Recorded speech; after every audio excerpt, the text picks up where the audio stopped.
Can I tell you, if that ever happened to my phone, I would assume it's Springsteen. I would always assume in New Jersey, you get that blocked line, you just have to assume it's Springsteen. Hey everybody, welcome to the weekly show. My name is Jon Stewart. We are joined as always by producers Brittany Mimetovic, Lauren Walker. Apologies for last week. We did not do a show because as a frail old man, I got COVID for the first time, and holy shit, am I not a fan. So it knocked me on my ass. Even whatever version this was, whatever Omicron adjacent type of thing that finally snuck through my hermit-like defenses and attacked my immune system, I was knocked out, feverish for days. I've decided I am going to drink only Paxlovid smoothies forever. I am never getting off. And by the way, I don't know if you guys tuned in at all to the Twitter Spaces, the Donald Trump, Elon Musk extravaganza. Oh, did we? Yeah. But holy shit, was that just like two old dudes in a basement talking about how hot each other is? Like, wow. Yeah. The one thing I didn't think I would be on it was bored. I was fucking bored. Yeah. I thought the best point of it was the part when it wasn't working. That was the most entertaining. It was pretty entertaining. So my son was listening to it live because I was driving home. I was driving him home, and he was listening live. He's like, you can't even get on it. And then came out that thing where I think it's Elon had said, this is a denial of service. And so Nate started reading me all the comments that were coming in, which were like, the deep state doesn't want this conversation to happen. Iran is stopping the only two people that can save free speech and democracy. And then you got down 20 comments. And then somebody's like, a denial of service doesn't just work on one space, right? Yeah. Like, that's not how it works. Yeah, that was my first thought, was like, wow, one space doesn't work, but I can scroll the rest of the website. That's nuts. Yeah, this is not the deep state trying to restrict free speech. Yeah. This is just sometimes when you fire 80% of your engineers, shit goes haywire. Yeah. Or how about when we heard Trump's heavy breathing in the beginning? Oh my goodness. It did make it seem like it was going to be a very different kind of a space. It was going to be kind of a hot, Elon and Donald after dark kind of a vibe where they were. I will say this, it was, and I know people have commented on it, but at first I did think there was something wrong, especially as he kept talking, with the way he was talking. Yeah, I started marking down what types of words were doing it. It definitely felt because at the end it was more pronounced. Yes. So maybe the glue was ungluing. You think it was you think it was a denture situation? I'm an audio girl now. I'm listening. I'm what is that? I was studying it. I probably didn't even hear what they were talking about because I was studying the sound. Right. Yeah. See, at first I thought maybe he had a tooth removed. You know how sometimes you get a tooth removed and it creates that one little space with the whistle? And I thought, oh, maybe this is a tooth situation. Why would it grow more pronounced as the talking went on? Lauren, that's a great question. That's one that as a non-dentist and a non-audio engineer and a non-gerontologist, I'll tell you what I think is happening, to be perfectly honest. I think he is before our eyes becoming Biden in this race. The whole idea was that performance by Biden in the debate was so shocking to the system of functionality, where you watched a guy and you go oh shit, this is a real decline in a way that we had not anticipated, but it obscured what is clearly going on with Trump as well. And so when you remove that from the equation, you're just left with a much more stark focus on what his decline is. And then you listen to those Twitter Spaces, and again, he's always been a bit rambly, but holy fuck. Yeah. Actually, a journalist emailed his campaign asking, why is he speaking so weirdly? What's going on? What'd they say? Paraphrasing. And they said, you need to get your ears checked. Your hearing is shitty or something along those lines. It's their campaign of kindness. Yeah. As they continue to go through with any query that comes their way. Oh, how about this? Go fuck yourself. Hey, I got an idea. Why don't you take the shit out of your ears and listen? Because Donald Trump is articulating and elucidating better than any human being has ever done it in the past. So very clearly, you got shit for brains and fungus in your ears. John, I like your campaign manager. Thank you. That's my campaign manager. And speaking of which, by the way, we are going to be talking to, as everything, in the political landscape is changing with a speed that I don't think I've ever seen. But Senator Klobuchar of Minnesota, she is at the nexus of, she was vetted to be a vice president. She ran for president. She's from Minnesota, where Governor Walz is from. She knows Governor Walz. She knows VP Harris. She served in the Senate with her. She's kind of this, at the nexus of all these different angles on the campaign. So we're going to get a chance to speak with her about it. And then, of course, afterwards, we will take our questions from our listener questions from our fabulous listeners, who hopefully their questions will be, why is John talking so funny?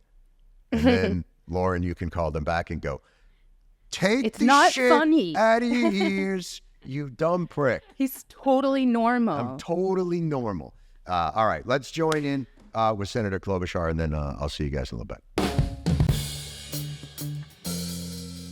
Boy, we're joined today, very exciting, Senator Amy Klobuchar, Minnesota, senior senator from Minnesota, chair of the Rules Committee and of the Judiciary Subcommittee on Competition. You're known as bipartisan, for God's sakes, the most bipartisan bills. Yeah. Number one for bipartisan bills. Here you go. But you're here. Let me tell you something. So you were at the nexus of this unbelievable moment in political. You are someone, you've run for president. You were vetted to be the vice president under Joe Biden. You're from Minnesota, where the current vice presidential candidate, Governor Walz, is from. The nexus with your career is running everywhere through this. You're the hub. You are the John Bon Jovi rest area. Totally. Of all things that are happening in that area. What have these last, I'm going to say 3 weeks, been like for you, as I'm sure a central figure in the vetting of Governor Walz, in knowing Senator and then Vice President Harris in the way that you do? What's it been like for you? Yeah, the most important question that's on everyone's mind. But I think what I went through is what everyone went through, is just I have such deep respect for Joe Biden. That was a really hard decision he made, and he put the country first, and he passed the torch to the next generation. And the way that Kamala Harris, so you think about what she's done in 21 days, maybe 22 days now, extraordinary. I mean, she united our party. She cinched the nomination. She, raised the over $200 million. She has picked an excellent vice president. She's filled arenas with 15,000 people, and she's really pissed off Donald Trump. So for me, when we got to be friends when we ran against each other. Usually people don't get to be friends. We got to be closer friends. I have a lot of respect for her. Believe she brings the receipts to this election in a big way for leadership on domestic and international issues. And then she had to pick a vice president, and it was like speed dating. And she had so many good choices, many of them my friends and colleagues.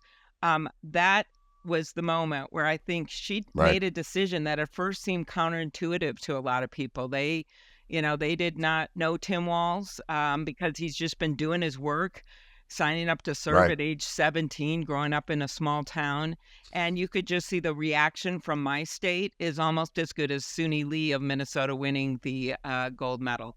Oh, really? I just greeted her at the airport. She came back. That was super fun. Is that what the senators do out there? Is it you just wait at the airport for the Olympians to come back? That's really nice. Yeah, yeah. Well, she is a hometown girl, like we all know her, so it's a little different situation. And her parents, of course, part of our Hmong community, and it was just really exciting. But next to Suni Lee winning the gold for Minnesota, not to mention a few others, I mean, people have really been Right. excited about this because, It's a big month for Minnesota. yeah, it is. Minnesota is on the map. Were you surprised, knowing Vice President Harris, that her and Governor Walz are a match? What is it about him that you think lines up well with her, and why do you think they're a fine team? Okay, so here's no one never really got into this, but he is really good working with strong women. He is used to it. He is both our senators, myself and Senator Smith, Right. women, one of only 4 states in the country. His wife, Gwen, which people are going to get to know, teacher herself, incredibly strong person. His lieutenant governor, Peggy Flanagan, is really strong. And I think that that chemistry that he's had with us, you see on the national stage with Kamala Harris. Right. And at the same other point, you see, Donald Trump and J.D. Vance, and they look like they almost need to go into couples counseling already. Okay, like I think he's left J.D. Vance on red. Like I think it's over. I don't think they have any relationship. They asked him at the National Association of Black Journalists about the vice president. He's like, Vice President that doesn't mean anything. That's doesn't matter. That's not even a real job. J.D. Vance said it himself. It's not a job. Of course, it does matter because they're next in line. If something happens to the president, it matters a lot.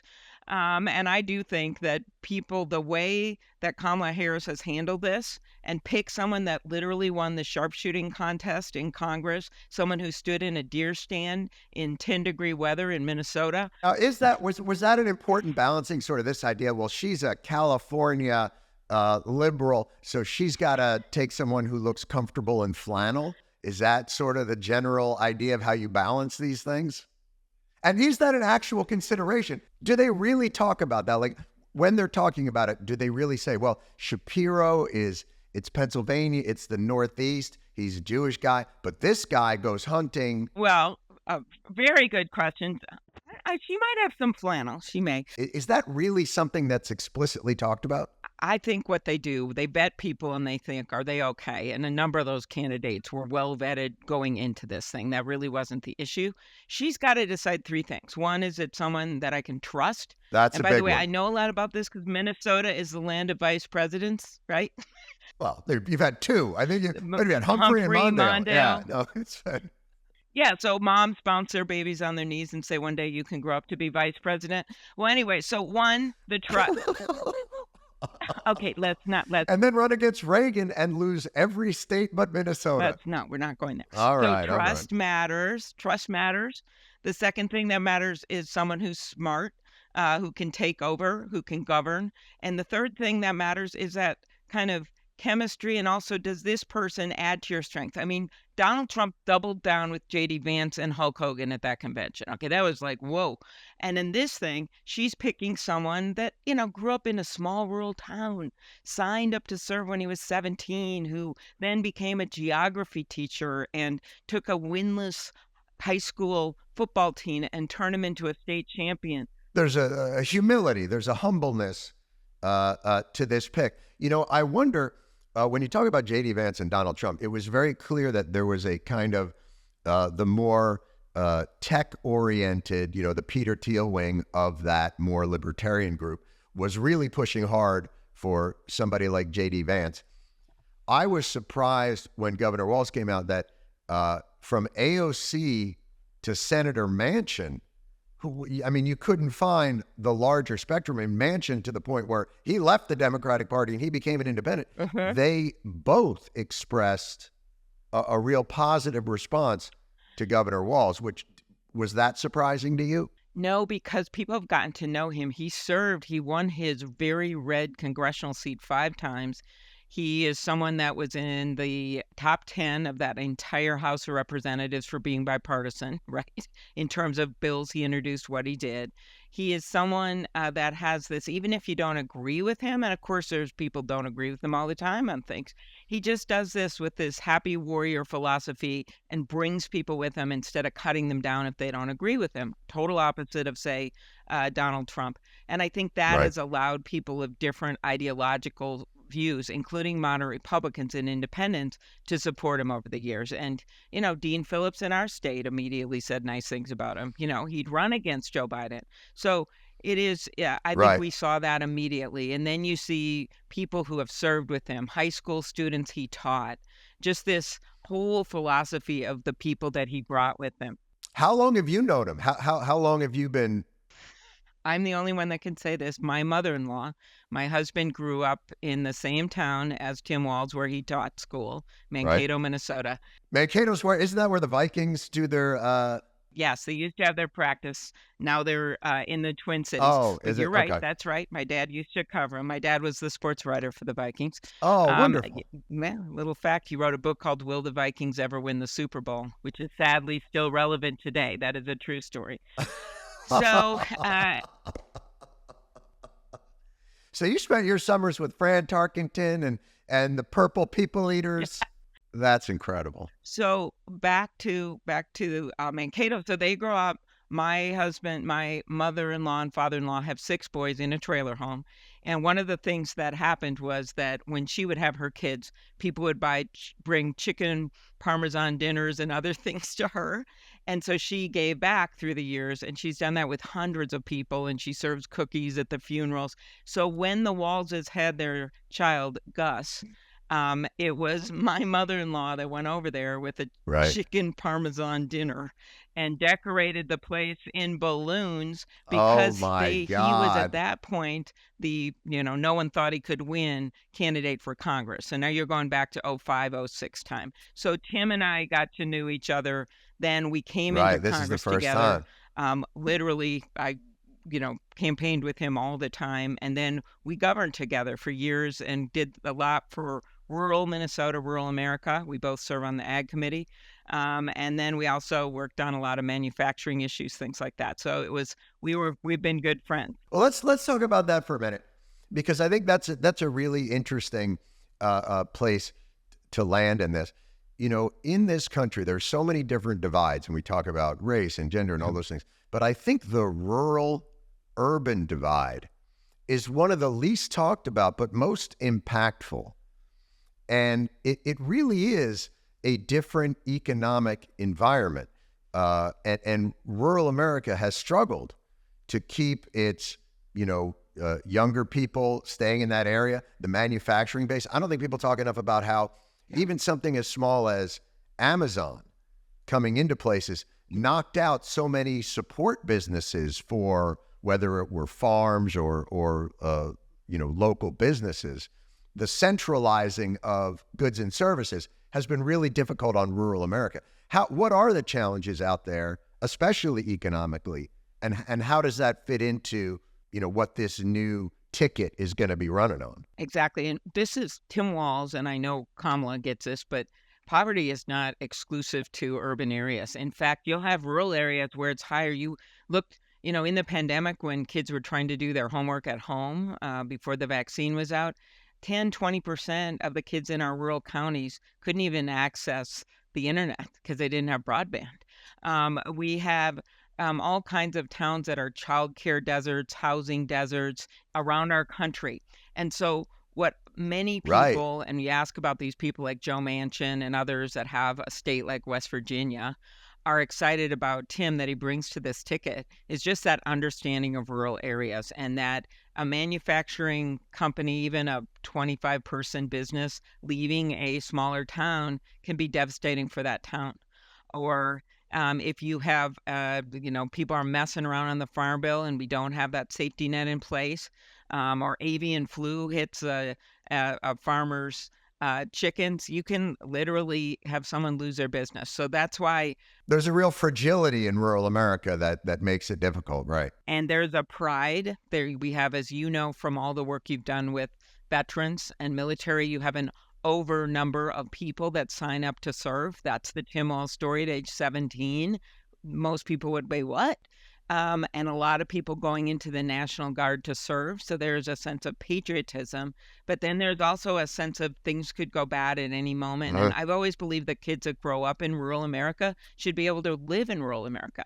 And that's just driven a lot of my work to go not just where it's comfortable to campaign and to talk to people and have town halls, but also where it's uncomfortable. And that means just hearing them out. You don't agree with them on everything, but you have common ground. And that's what Tim Walz brings to the ticket. Senator, why has it been so difficult in your mind to get the kind of, high-speed internet coverage or those types of things that, if you look over in Europe, you'll find that the coverage is more widespread. It's probably more efficient. Why in America has it been difficult to wire up rural America in the way that they deserve? Because boy, does that create a gap in terms of education and progress and different things. Why is it so vulnerable to that? Because you have to make the commitment to invest. And, Donald Trump may have talked a game, but that just didn't happen.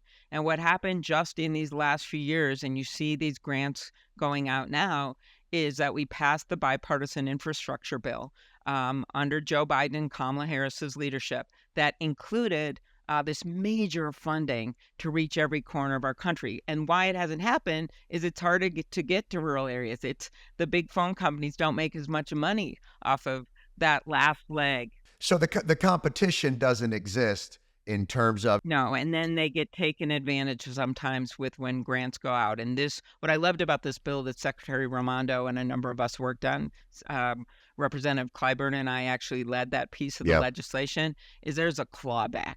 So that if they don't actually build the internet and they get the money, that we can claw that money back and give it to someone else, a rural co-op, electric company, whatever it is, to make sure it gets built. So that legislation is really important. Are you starting to see the fruits of that? Are you starting to see it penetrate those areas that you think it really needs to go to? Yeah. I mean, in our state, we're the state where women are strong, the men are good looking, and all the internet is above average. So, we've tended. New Jersey has the exact same slogan. I can't believe this. So exciting. Okay. So, but the point is that we've been above average, and I'm not kidding, on internet. And so now we're just starting to get to those last miles. And it's just really important for rural. It's going to be a big deal. I think things that the Walz and Harris talk about all the time. Right. Now, have you had a chance to speak with, you were one of the first people that basically endorsed Vice President Harris almost immediately. Is that something that you had thought about previously, that you had discussed with her previously, that you were, it all happened sort of lightning fast, but a lot of people were being very reticent. Yeah. Well, so first of all, of course, she hadn't talked with anyone. She was there for Joe Biden about this until Joe Biden made that decision. Then when he made that decision, I'd been saying for weeks to people that if he did make that decision and it was his to make, that we wouldn't have some fantasy football primary. I kept telling people, tough love here. I know you guys have this person. It's not going to happen. There's not enough time, and we have someone that's ready to go. And so that is why I immediately endorsed her, because this is just not the time to mess around. And actually, she called me that day. I was in the airport stranded. We all remember the lovely internet breakdown there with the airlines. And I was in the airport stranded, and I saw these two guys. They were against the wall, and they're like, "Hey, I'm with you, Amy." And I thought, well, here's my first focus group. So I said, so what do you think of the decision today? And Vice President Harris, because they weren't maybe the ones you'd think would immediately say this. And they're like, yeah, we're okay with it. We're okay with it. We're okay with it is in Minnesota, I believe, considered a rave. That's 5 stars for Minnesota. Yeah, it was pretty good. So they're younger guys. I'm holding my phone, right? And the phone goes, and it's a line that is blocked, right? Yeah. And then I think, well, maybe this is her. So I go, well, maybe this is her calling. I pick it up. It's her. I go, hey, guys, do you want to tell her right now yourselves? And they did. Yeah, it could have gone bad. You just threw these two random dudes in the airport. On the phone was Vice President Harris. Can I tell you, if that ever happened to my phone, I would assume it's Springsteen. I would always assume in New Jersey, you get that blocked line, You just have to assume it's Springsteen. Yeah, it's almost usually a senator, but for me, but I don't know. So anyway, so I had a great talk with her.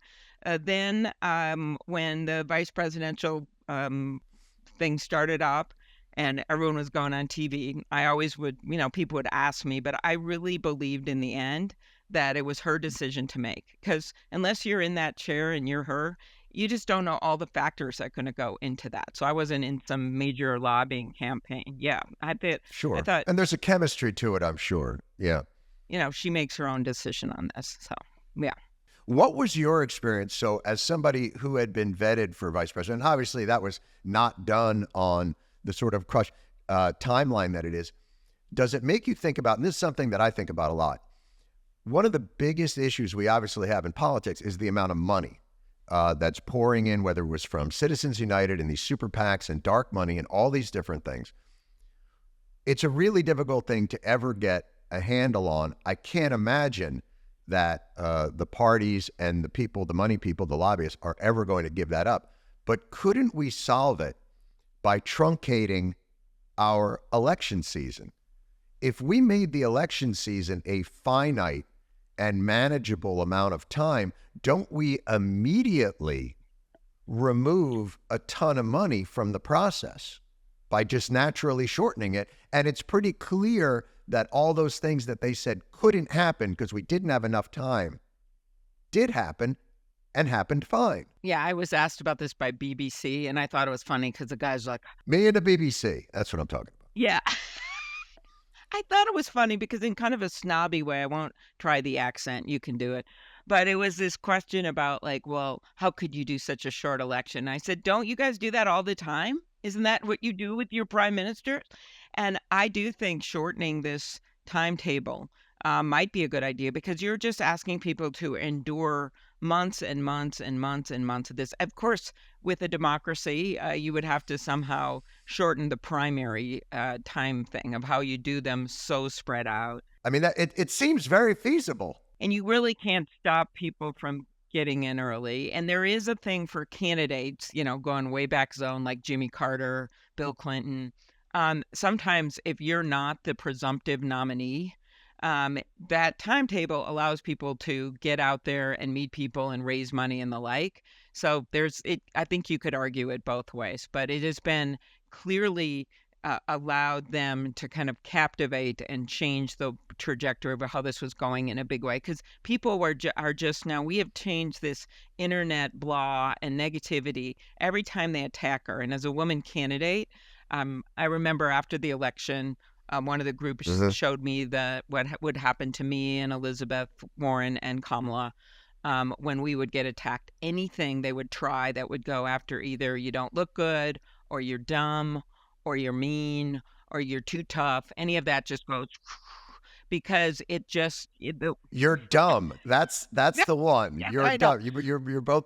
You're prosecutors. You got through. You're dumb. Yeah, I know. But I'm just telling you, they try this with women. They try to get into this bad zone and do that. So what happened that Kamala and her team has done that's been so extraordinary is these negative attacks where they go after her laugh. That's turned into a meme with Beyonce songs. Or they go after coconut trees, and we've turned that into a positive. They've steered into it and made it joy. Right. And then instead, they say cat lady, and you're going to piss off not just every cat lady in America, but it just sounds ridiculous. So I think that all of this has really made a difference in terms of how we've taken some of this, and instead of just getting pissed off as much as you want to, it's been turned into, which I always think it should, when it's appropriate. You got to always make a decision. You're going to ignore it. Some of it's been ignored. Do you want to take it on because it's so disgusting?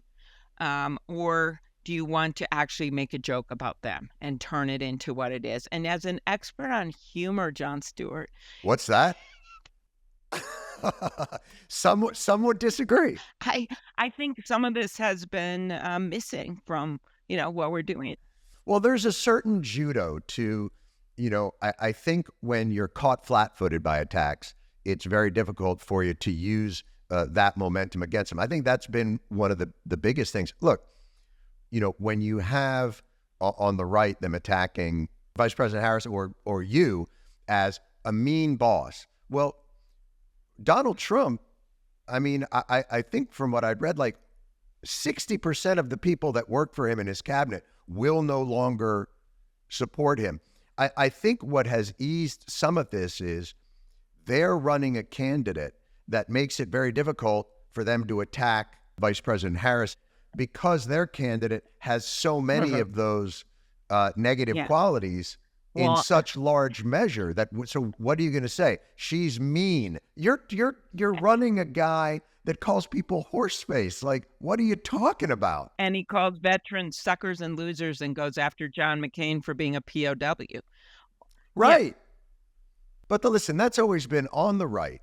They have always, that paper patriotism. I support the troops. Unless, God forbid, one of the troops is running against us, and then we're going to run a swift boat campaign. Or even with McCain, who was a war hero, that you can't argue, they even went after him. I did want to mention this because of the fact that they were attacking Tim Walz. This guy served 24 years in the National Guard, first in Nebraska, then in Minnesota. And as you know, well, according to Republicans, it's not. He had to serve 30 or 25. It wasn't long enough. So the retirement time where you kind of vest, it's retired, is 20 years. So he decides to take 4 more years with the Guard. And while he did not serve in combat, he's been very clear on that, it's because his unit was deployed to be in Europe after 9/11, right? So that's where they get deployed, right, to protect our assets there and get the supply chain. But I assume you still carry a weapon, don't you? Even when you're... Exactly. And he trained people. But the one way I want to look at this is instead of, and I respect J.D. Vance's 4 years in the Marines, of course we do. But the thing here is that the National Guard is a very amazing concept that people in states love. Why? It has 2 purposes. One is they can be activated to serve, and they have been and served alongside active duty, but they also protect the homeland. So when there's tornadoes and fires and floods and all kinds of things, the National Guard, hurricanes, come and help the state. And Tim Walz has done that over and over again as part of his National Guard duty. So I just think that these attacks it's a tried and true methodology from Republicans. The swift voting. They support the troops. They support patriotism unless you're going to run against them, and then they will try and pick your service apart. It almost bears a ridiculous idea even to answer to them because it's such a very clear strategy. I will say, though, it pivots into, and these are, I know, issues that you've worked on. You did great work with toxic exposure stuff. You're doing great work with the Afghan Adjustment Act. The National Guard really did bear a tremendous burden during the global war on terror in a way that was really different than things had been. So you had people who they worked in accounting offices, and then the next day they were in Balad. And then they were there for 16 months. And then they were just back in their accounting office. The real kind of whiplash that occurred for so many National Guard troops, I think has led to a lot of the PTSD that you've seen, a lot of those mental health issues. This was a really rough ride for so many National Guards. And hard for the communities and their families. Yes. We lost a number of them in service. So one of the things that came out of that, in addition to the work that actually when Tim Walz and I arrived in Congress, what we worked on was after the fiasco at Walter Reed was upping the health care, right? Upping the health care. That's right. In terms of what they got for everyone, active duty and National Guard. Then the second thing was making sure that National Guard got some of the same benefits when they were serving in active duty because they were literally doing the same thing. That's right. And I'll never forget visiting Iraq, and I was in the airport, and the National Guard from Minnesota, they were Duluth firefighters. They came over and introduced themselves. I've since gotten to know them when they back here years and years later.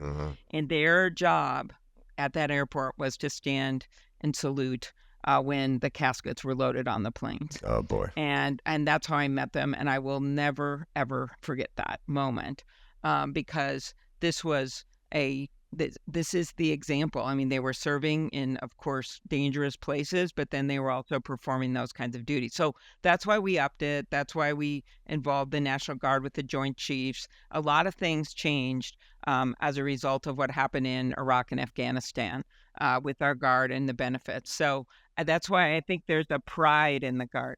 And a lot of those folks are first responders. A lot of them are firefighters and cops. We had a contingent out here out of New York that lost members in a helicopter crash in Iraq. And I remember seeing them there afterwards. Like, it's devastating. And it is, as you say, to the communities back home and all those things. But tell me a little bit about, this Afghan Adjustment Act. This is something that's been worked on. There were so many people, Afghans, that worked on behalf of U.S. troops. I don't know if people are aware of the kinds of risks that they had put themselves into. The Taliban would say to them, I will kill your whole family unless you attack, a blue on green. You go after American troops. Or as soon as the Americans leave, a lot of these folks have had to go into hiding, and we've gotten a lot out, but we've had a real hard time.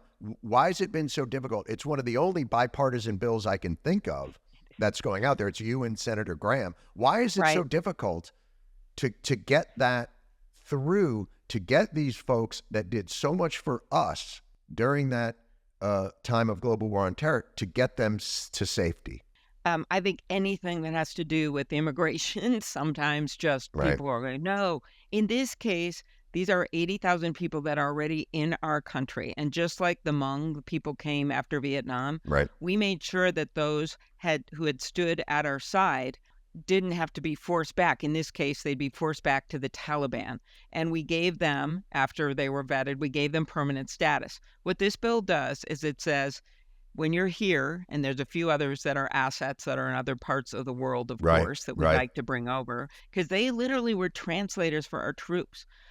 They stood with our troops. There's a movie called The Covenant that is about an Afghan translator that saved the life of a soldier that I suggest people watch, because we made a covenant with them that we were going to stand with them and their families. So now that they're here, they are allowed to work some, but they don't have any kind of status. It's like there's a trapdoor under them.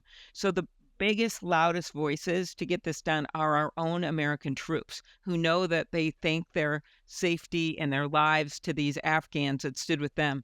And the American Legion, the VFW, the Iraq and Afghan veterans, they've all made this a big priority. No One Left Behind, I think, is a huge organization that also works towards that. Right. Exactly. We've got Stanley McChrystal. We've had all the generals that are standing there supporting this bill. So where is the friction? Where is the difficulty in pushing that through? There really isn't, except no one likes to vote on stuff like this. So I've gotten literally Roger Wicker's on the bill. No, people have put their names on the bill, right? He is the ranking on armed services, very conservative. I've got Mullen, the guy that, challenged the Teamster to the cage match. That guy. Yes. He's on the bill. He's a veteran.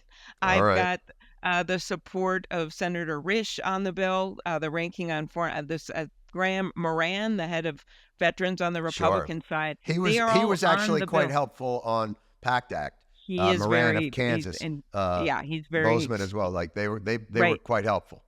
Exactly. So my hope, I know I have the votes to get this, how that magic number of 60 to break the filibuster. I have those votes for sure and more. Fantastic. But we just have to have it as a vote to get on. And of course, the House, then we've got bipartisan support there too. But we need to get it on a major bill, and then it goes through. Could be the Defense Act, could be a budget bill at the end of the year.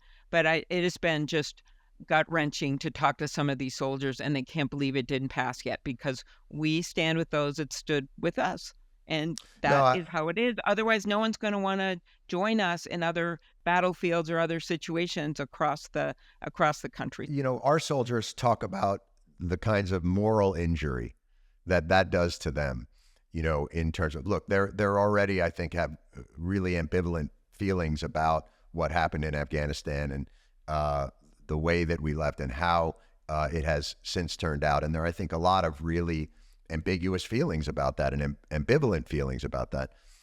But I think this issue in particular, where they felt so invested and so personally indebted to some of these folks, the Afghan translators and the other people who worked in support capacity, to not be able to have that codified, I think has been really difficult for people. It has. And I think I'm going to get it done. I almost That'd be sure great. I am. I never get up. I'm number 3 for passing bills last Congress. Yeah, I will get look at this that. done. But it is. Do they it's rank easy that? to Is it just, like Glenn yeah, Ross? yeah. There's like little Like you graphs. get a you can set of look at steak it. knives because you were number but 3? I never say it with other senators. Oh, all right. Yeah. They don't It's like do it. Grassley's ahead of me. I'm aiming for number 1. Grassley's ahead of you. That I I think would so. not Might have thought. happened. Might have happened. All right, fair enough. And then when that's done, we're still trying to there's some loopholes in PACT Act that we're still trying to close down, including the K2 veterans who had deployed to that base in Uzbekistan, who've suffered greatly from radiation exposure and nerve gas exposure. We're just trying to tie those up, yeah. And then also we've had over a million Yes. of those that served that have made claims. And it's unbelievable. And by the way, Tim Walz, not to keep going back there, but he actually did early on before it was cool to before the PACT Act, worked with me. We did a number of things on disability claims, on mental health claims and the like that are right there in his record. He led a number of those bills. But on the PACT Act, I couldn't believe how many Vietnam veterans have come up and thanked us for this because we've redefined the triggering things for Agent Orange coverage, and that's been helpful. Well, the big one was hypertension. People don't realize Agent Orange is, those dioxins. So you had all these Vietnam veterans who were suffering from this hypertension. But I almost think more importantly, it's a recognition. Yeah. That you're not insane, that you were exposed to these terrible things, and that it's causing you a good deal of harm. Yeah. One other thing is that our firefighters and our first responders, police officers, they also, not associated with serving overseas, they also have been exposed to toxic chemicals and get cancer at an overriding rate, as you know from your work on 9/11 Absolutely. and the survivors. And so what I actually lead the bill with Senator Kramer that makes sure that they get covered, that it's considered if they get cancer while they're serving, that they actually get covered as well.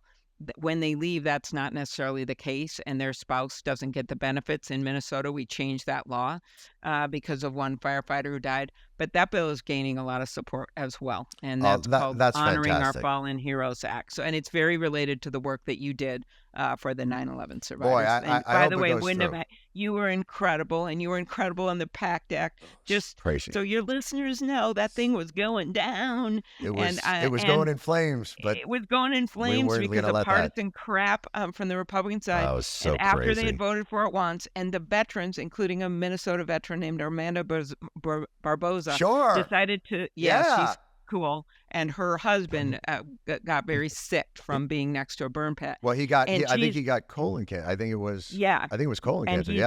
He was doing better when I talked to her last year. I hope that continues. Although last time I talked to him, he bought a motorcycle, so things were. He was still living on the edge, for God's sake. I can't believe we both know these people. Yes, I know. That's correct.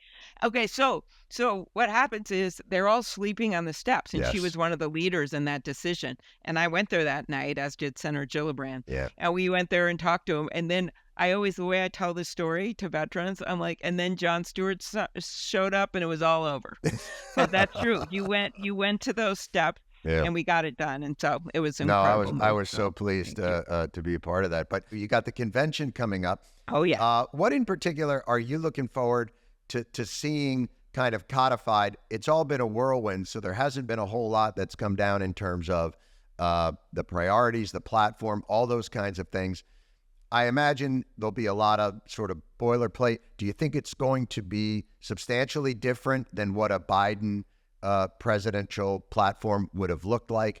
Are they actively doing it? Do you have input into that process? What's the next step? Well, so I think the convention is going to give this opportunity for us to really focus on some of the future.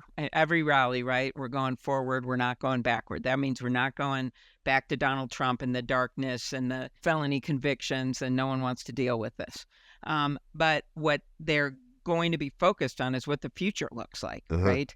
There's still people are challenged on childcare. They need housing, some of these things. I think that's going to be really important, as well as the issue that is such a change between Kamala Harris and Donald Trump, which is that he said he was proudly the person responsible for overturning Roe v. Wade, his exact words on video. Which, by the way, everybody's happy about. Apparently that was a decision that everybody's happy about. They've all been nobody's complained since then. It hasn't mattered at all. Not in Kansas. Meanwhile, Ohio. I don't know if you saw it. There's this group of women in Texas who are suing because they were not treated for. There was one woman, I was reading the story, an ectopic pregnancy that ruptured, and she's now, utterly damaged because they would not treat her.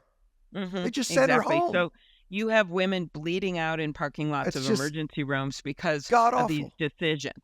You have mifepristone still at risk. Right. The Supreme Court gave a temporary reprieve, but still at risk because you have people racing to the state legislators to figure out how they can ban it.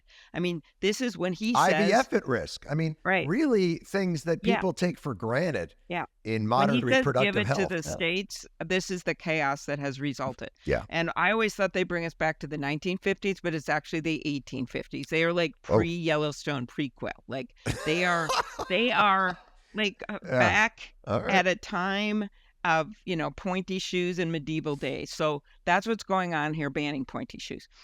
So I think this has just, people get it. It's like the symbol of the backwardness. So this convention, yes, there'll be a lot of focus on the contrast, right? And Project 2025, no, it's not the number of felony indictments he has, right. But there'll be some focus on that, but it's also going to be a positive focus, as their campaign has been since it was launched 3 weeks ago, on what can be and how we can make things better. And I think that's what people are thirsting for, and that's what you're going to hear at the convention. Right.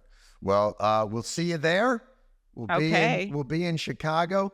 You are? Maybe I'll stop by. We're and coming the out. Internet will work the whole time. We're doing shows. We're banging things out. Okay, good. When we heard they're going to do a Democratic National Convention in Chicago, well, I thought to myself, what could go wrong? I mean, that's the history there is on their side. But I've never seen him. I mean, it was only a month ago that there was an attempt on the ex-president's life, right, that was and horrific. Biden. Last question before you go. I don't know if you've talked with President Biden, but I imagine this has been a really difficult emotional reckoning for President Biden. Are you in contact with their folks? I mean, well, I know he's gonna, be there, and he'll be at the convention. Yeah, and I think that's going to be a really important moment for the world to see, and the love for President Biden, the hard decision he had to make. I mean, remember, he knows how important it is to save our democracy, as he talked about in the recent interview on CBS, how important it is to save our democracy and make sure that Donald Trump is not back in that White House. Right. And so that was a lot of what was motivating him to hang on. And then he took the honorable path, made this difficult decision. And when you look back at his presidency, as history will tell, he is the one that saved our democracy by winning that election and stood in that inauguration after that insurrection under that blue sky and pledged that he would stand up for the soul of America. He's the one that got us out, he and Kamala Harris, out of that pandemic by getting the vaccine distributed in a bit of mess, getting it distributed, brought back our economy so much faster than so many other and developed nations across the world. Are you speaking at the convention? Because this is I will be. Yes. Boilerplate. You could jump right in with this. Oh, come on! No, what I'm saying is there is going to be something of I just think a big. They're going to go. They're Joe Biden going to give him a big did. hug, and they're going to give him a big thing. How forceful did it get? Was it? Did people have to go and say, like, look, these folks are serious.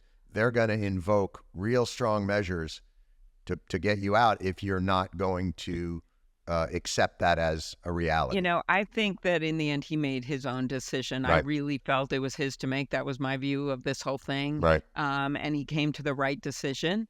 But you can understand why it was a hard decision to make in some ways, because you're in the middle of an election time. You don't know what that's going to mean when you step out. So even if you look just completely rationally, even if you don't like Joe Biden, you could see when he wants to win the election and beat Donald Trump, why it took a while to get to that decision. Sure. And he made the right decision, and he did it, I think, in a good way as well. I think I think the results have shown in what a good way, but the kind of reckoning, forget about even, leaving this seat of now at the Supreme Court, almost absolute power, but the reckoning of the end of a career, the reckoning of, as what age does to all of us. I imagine, and you can liken it to, well, we had to take our we had to take a car away from my mom when she turned 90, but we also didn't have millions of people on the internet going, let her drive like that. So for him to do that willingly and come to grips with all that in such a short amount of time, that, Yeah, it was not and easy. I also think he's still our president, and every day is doing good things. And so, and keeping this together as we look at what's going on around the world and how difficult it is. So, It's a little rough right now. anyway, I'm looking forward to seeing him at the Great. convention. Well, thank you so much for joining us, Okay. Senator Klobuchar. We'll see you in Chicago, and thanks for Okay. all your insights. Thank you, John. Today. Great stuff. All right. See ya. Bye. You know what you forget sometimes? So we had just spoken with Senator Klobuchar. The state-centric, we're so used to the national conversation, and everything is national, and how's it going to play out in the swing states and all these different things. But you forget, like, when you're a senator from a state, like, you are state-centric. So much of what she's like, so I'm in Mankato and the Minnesota and the pride in SUNY Lee, and you're like, oh, right, that's that kind of uniquely proud homerism that is when you're coming from an individual state. And I guess it's kind of cool to see the pride, even when she's like, yeah, I'm in an airport with these two dudes from Minnesota. And I'm like, hey, you want to get on the phone with Vice President Harris? Yeah. It's kind of colloquial and great. What are the commentators? What are our people saying? Well, let's get to listener questions. Listener question. Let me hear it. All right, first one. Somebody's asked if you would ever host a presidential debate, but also, how would you design your ideal debate format?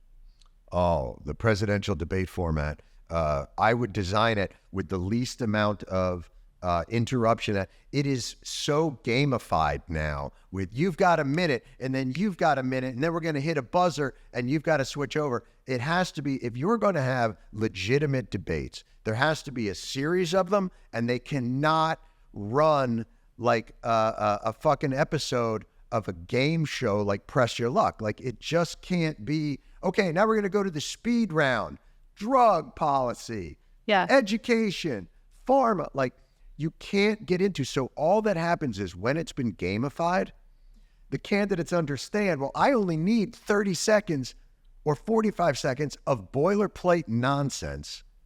And then they're going to say their 45 seconds of boilerplate nonsense, and we're never going to have to deal with it again. Two people at a desk, what are you going to do differently to rein in drug costs? And just let them fucking talk. Mm-hmm. God. Maybe a concession for the people who really like pizzazz. We can have cool entrances for the candidates instead of the boring walk-on. Love it. See, I love that. Or have, at the end, you can do musical stings, or, you get 15 minutes of conversation and then everyone has to do a TikTok dance. Ooh. Fine. A little talent portion. Swimsuit competition. I'd love to see that. Biden's already in it. He's already in Delaware in the Speedos. He doesn't even give a shit anymore. I don't know if you saw the video, but he's just like filming his own Corona commercial, I love sitting it. on the beach like, life is good. Absolutely.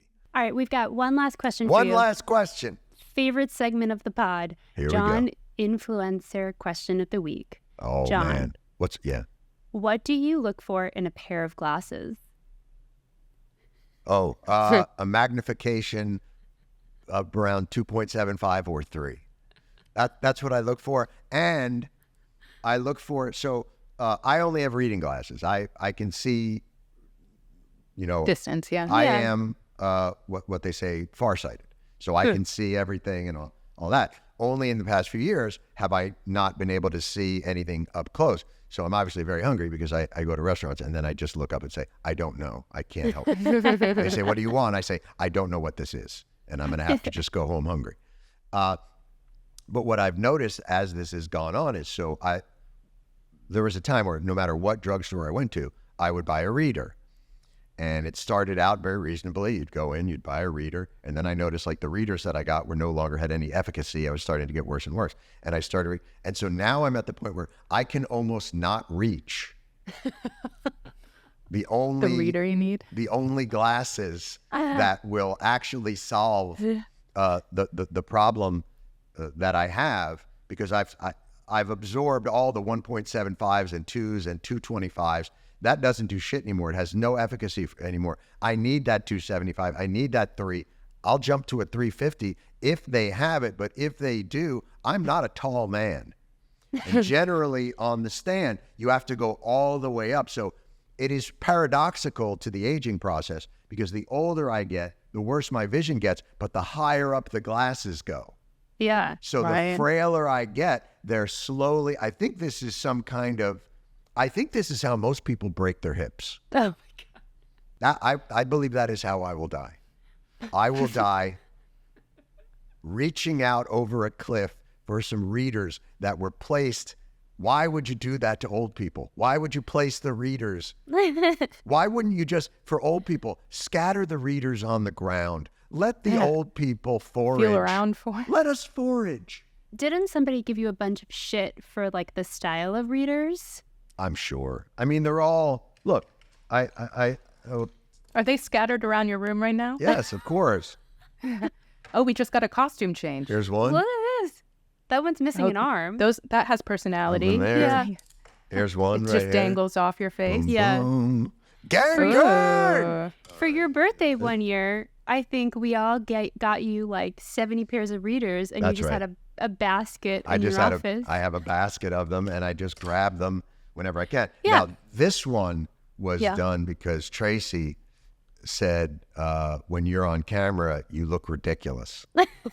And I was like, well, how do you know that? And she's like, because I'm a human being with taste and eyes, and you look ridiculous. So I'm going to get you a pair of proper glasses made by people that design them, Yeah. not made Outside of a drugstore. not made for CVS. So that's what these are. So that's why I wear them on whenever I have to do something where people might see it. They're great. That's very kind of you to say that. I just want to ask people to keep sending in more questions Oh. because we're really enjoying this. You know what? We are enjoying this. I'm having fun. I Yeah. am as well. And you guys are killing it. As always, lead producer Lauren Walker, producer Brittany Mimetovic. By the way, filling in for Rob Vitola this week, Sam Reed on video editing engineering. But I'll be perfectly frank, Nicole, she crushed it. She jumped in. She's normally audio editor and engineer, but she was doing video. She was crushing it this week. Hero. Jillian Spear, researcher, associate producer, executive producers, Chris McShane, Katie Gray. As always, very excited. Brittany, what are the socials that we go to? Yeah. Twitter, we are Weekly Show Pod. Instagram, Threads, and TikTok, we are Weekly Show Podcast. And we are Weekly Show with Jon Stewart on YouTube. Great job, guys. That's all for the weekly show. We'll see you next week.